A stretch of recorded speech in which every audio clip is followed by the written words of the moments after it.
Sefer Shmot, Parshat Pekudei on building the world together. Parshat Pekudei opens up chapter 38 by listing the names of people who are builders of the tabernacle.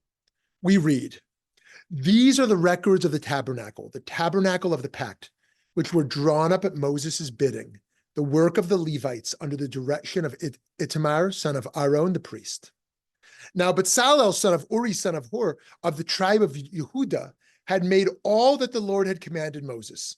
At his side was Oholiab, son of Achisamach, of the tribe of Dan, carver and designer and embroiderer in blue, purple, and crimson yarns and in fine linen."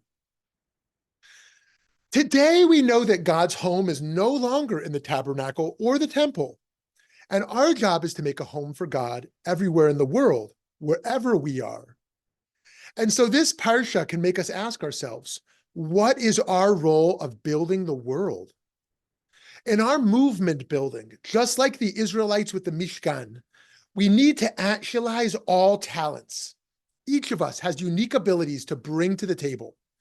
There are different roles, for example, for donors, builders, and volunteers. Yes, there is absolutely a vital role for managers and leaders. The Hasidic master, the Tiferet Shlomo, lauded Moshe as the leader of the Tabernacle project and as the prototypical Jewish leader.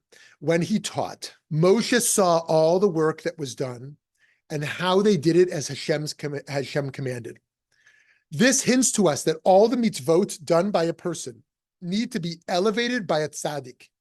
Indeed, the Mishkan's completion was only possible through Moshe. Moshe saw all the work, which is why it was completed as Hashem commanded.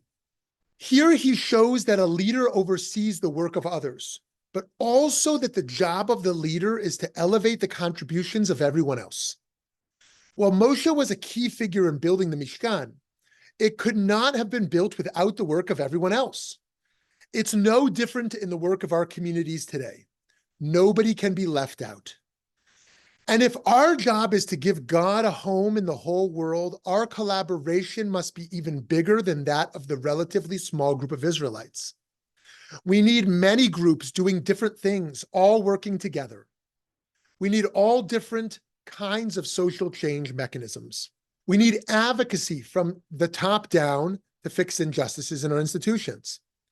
The other is community organizing from the bottom up. We try to create cultures of systemic change. We need person-to-person service to help others live better lives. We need social entrepreneurship in which we leverage the innovation of change makers. We can't afford to have anyone staying on the sidelines. We must realize that whether we can personally help bring peace or justice or holiness, we all have a lot to contribute.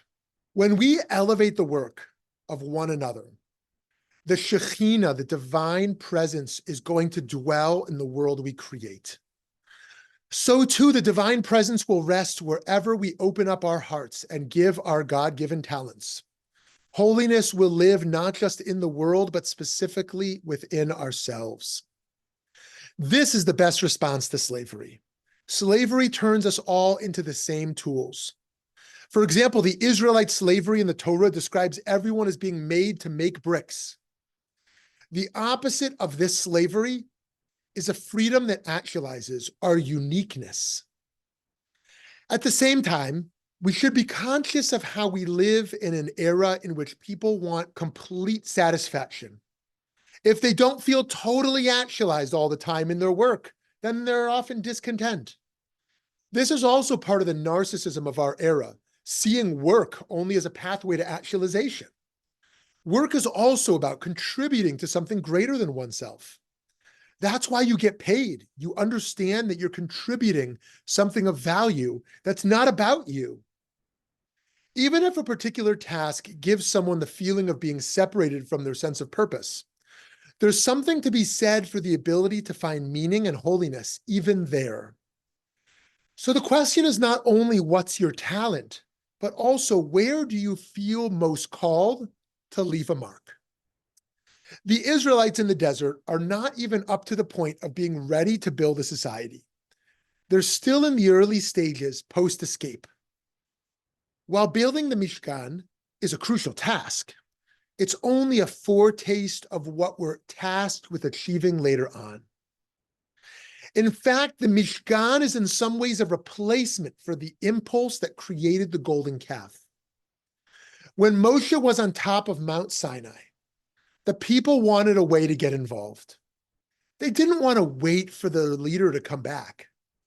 So they started their own religion rather than sit around at the bottom of the mountain. They wanted to get active. We learned that a leader must remember to give pathways for everyone. Although we have our critiques of Korach and his crew, we can see it will almost be inevitable that there will be an uprising of people who want to be more empowered if we fail to give them pathways. As we build for the divine presence a home in the world, everyone's name will be worth remembering. As a holy community, everyone will need to be empowered so that nobody's gifts go to waste. Shabbat Shalom.